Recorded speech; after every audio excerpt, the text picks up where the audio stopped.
This is CRBC TV. Wherever it is you're watching us from, we are live here in Calabar. Now, I tried to sign off the other segment. I introduced to you that the next phase you would be seeing on set would be the phase of the State Secretary of the All Progressives Congress. So let me quickly introduce the scribe of the APC in our state, Pastor Honorable Patrick Asikpo-Okun, very much known as Bettido. Good evening, Honorable Sir. So good to have you join us. Thank you very much. Now, I'm glad to be here. Okay, let me quickly take you to a paper here, which is the Nigerian Tribune. We have on page 11, Babachi boasts, let all 36 governors adopt Tinubu. Our coalition will still defeat him. Now, you just came back from Abuja, where we had the endorsement and adoption of Mr. President. Now, is the APC being threatened by this boast coming from Babachi? Well, what I have to say is that, the political corridor is tense, it's dense. And they are shifting alliances. They call it transactional alliances. And what Babachi is trying to do is transactional alliances. What he's doing, the more you make noise, the power of bargaining is high, so that you need somebody to talk to him. But it's too late. The alliances wouldn't stand, and that they can't face the Jagaban. I want to assure you that he didn't force anybody to adopt him. His work speaks for him. He's doing well. That's a man that has taken a decision as Nigerian president and stand by it. The buck stops in his place. We've been having precedent where one accusation will be thrown to one person or the other.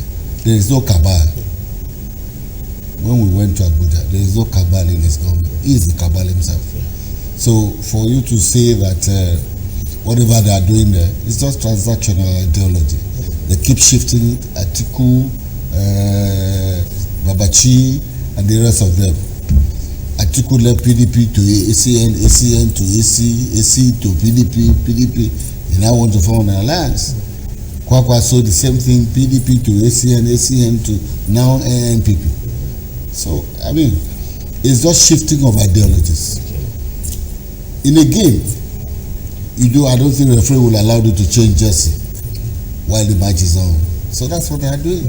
Okay. They are afraid. They are trying to change their jersey when the match is on. The political this thing is coming. They are trying to change their jersey. Before you get to the time, the jersey will be soaked and they desire to change it. Let's look at the Peter Obi. Peter Obi in 2023 indeed pulled out a very serious movement. And we've seen that movement dwindled in the last 10 months to a year now. But he's saying he's going to contest under the Labour platform. Do you see Tinubu putting up any surprise in 2027?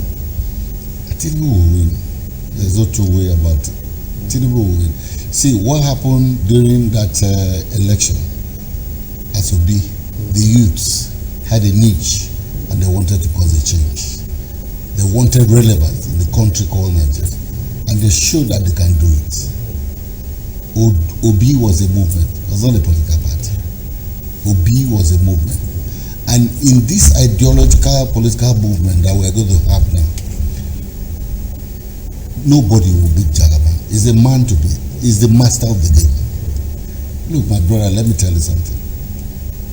Somebody to look at corruption eyeball to eyeball and stop it. The few cabal that were staying in Abuja, wherever they were staying, they will bring ships, barges, as if they are loaded with crude, and then empty this thing to us and take our money away.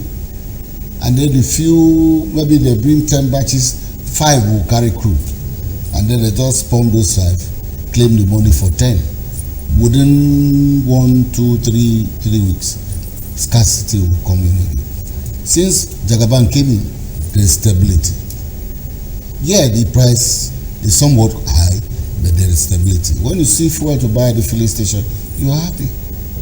You're happy. Look at the developmental strike. Look at the opening. The Calabar Lagos Coastal Rail Line road. It's amazing. It's amazing. It's opening up, it's doing routes, it's linking states. There's another one from Lagos to Sokoto.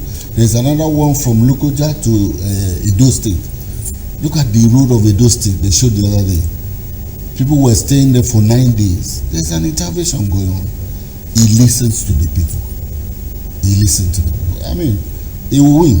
There is nobody to stop Jagaban. Great. So let's look at the event you attended. That was on Thursday. Yes. Yeah. So tell us. So let Cross Riverans get to know about the politics that happened at the Villa. Okay, what just happened simply was the party taking a position, having analyzed his good works and what he has done, and then looking at the mid-term planning he's having for the country. The party put this up, and they invited all the state. APC had 22 state governors, and they were all present in that occasion for endorsement. It was unanimous. They endorsed him to be the flag bearer of All Progressive Congress come 2027. And they threw it to the floor. It was overwhelming yes. The Senate President Akpabio moved the motion, full supported by the House of Reps Speaker. And the ovation was loud and endearing. So there is no way APC will not win again. Of course, when the hard time comes, policies transcend. You are not going to see a result immediately. Look at the sectoral economic indicators in Nigeria today. It's ticking upward. It's not going downward. This is a man who came in as the president and he made about 38 billion deaths on ground. He has paid 30. Record speaks. Let it go back.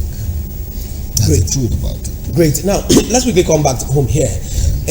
Last week, Saturday, at the APC Secretariat, we witnessed what was called one of the biggest defection carnivals in the state, where we had the former deputy governorship candidate of the PDP, Dr. Mrs. Emana, moving to the APC. We had Dansuki, Daniel Asukwo, Right Honorable, moving to APC, and Edemino also moved, Inogedem also moved, and Omenwan, and quite a whole state chairman of the PRP. Yeah. Now, let us look at this. What really happened? What's the magic that the APC is using to get these big fishes from other political parties? The people first mantra. The sweetness of governance. Let me tell you, ordinarily, go along Fosbury, Basiduke, in Calabar side, and Anantaka, the Ikubasi. Because the roads are good, people can come out and put their wares by the roadside and sell and make little money, give them hope. That is why we are hanging on renewed hope and the first mantra of sweetness. This government, the key critical thing is human development. And His Excellency has said that first mantra simply means that everybody is somebody. Everybody is important. And his policies are all embracing policies to lead us, to give us a direction that we have hope for tomorrow. What's politics? Why are we in politics? It's just to give hope for the next man. Give hope. When you know that tomorrow, when you do this, there will be something on your table. That's hope. There is hope, a lot of hope for Cross River. We've just spoken with Diaspora Commission. It's a novel idea. It's never been there. It's going to help the states.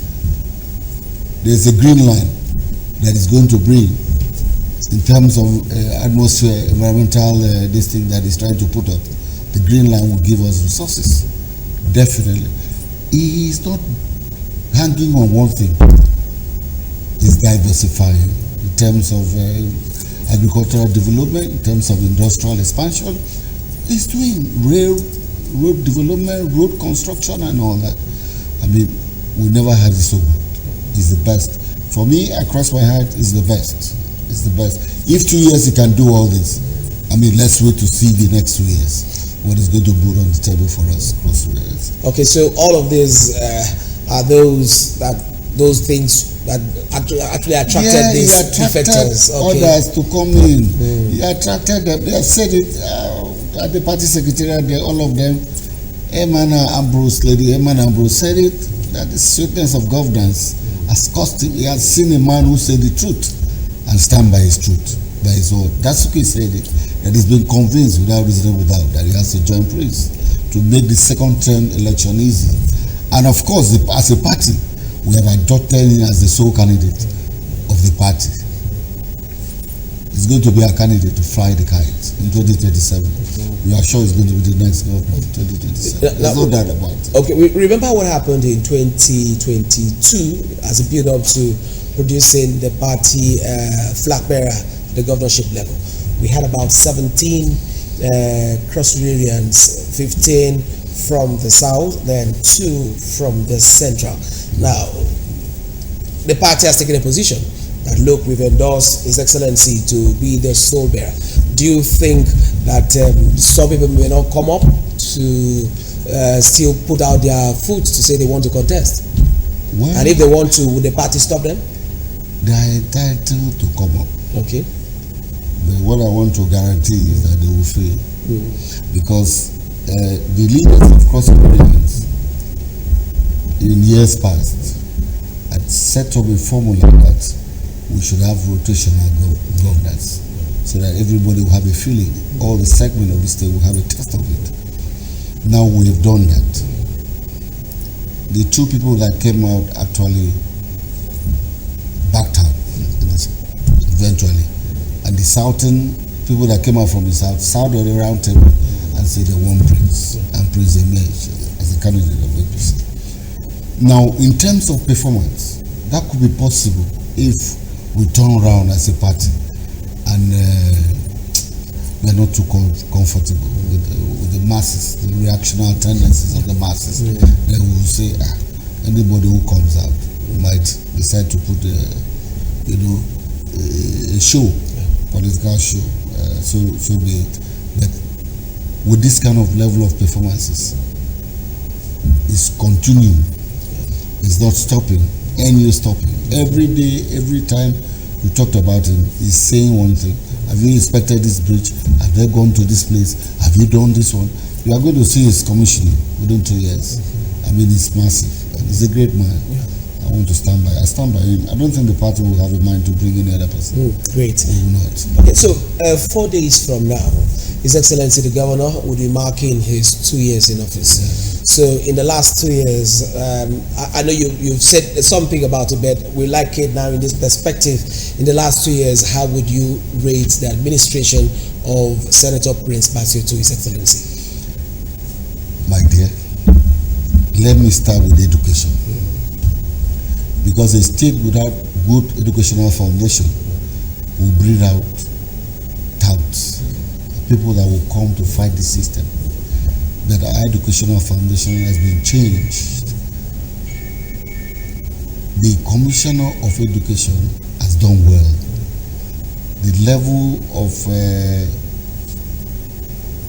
reading and intensive reading and classroom work has really improved. The inspectorate division has been returned back to our schools, that they go to schools to inspect.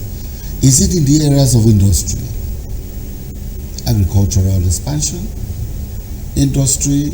The moribund companies invited the Minister of State for Trade. They are trying to bring it up. He's been to Tinapa, he has revived Tinapa. Go to the ranch has been revived and put in place for businesses. Now, where is the resources? We know a governor who was talking about green money or intellectual money. The Prince is creating money that I would say money from the heart. That's what I call it. Because it comes from deep thinking.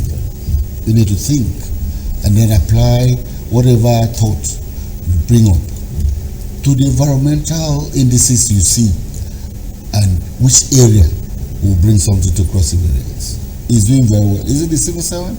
He has paid those retired people. The workers have given him an award on May 1st as the most friendly governor. So, every aspect he has touched. He has started rural electrification. They have received a lot of things. The electric bike which have come, I've heard, and I've seen it while they were uploading it. He has renovated Chronicle.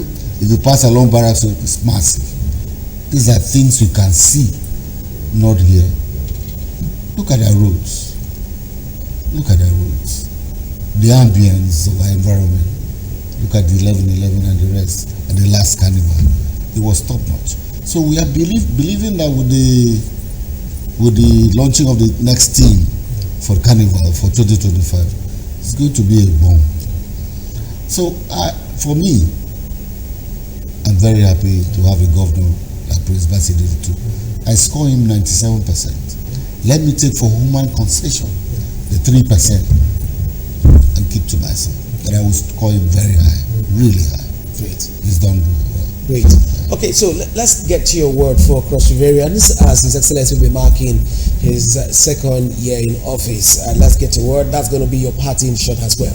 Yeah, thank you, Cross Riverians. I want to say that there's nothing to stop you from criticizing. Don't stop criticizing, but let it be positive. Give His Excellency criticism that will help him to correct certain things, not the criticism that you stay in your room to formulate and come up with accusation. Let us be our brother's keeper and let's support the governor for his doing well. Thank you, Cross Riverians. Thank you so very much. It's been a great time talking with Pastor Honorable Patrick Asipokon Petido, the State Secretary of the All Progressives Congress, APC, here in our state. Thank you so very much, sir, for your time. We'll indeed have to have another session to talk more as the election season gets closer. Yeah, I will be here. I'm available at all times. All right. So this is where we're bringing weekend politics to an end. We trust that you've had a great time. For the moment, we had the chairman and commissioners from the Cross River Diaspora Commission, and now we have the State Secretary of APC. Let's do this again next week, Sunday, God willing. Till then, my name is Joseph Iyan. Good night.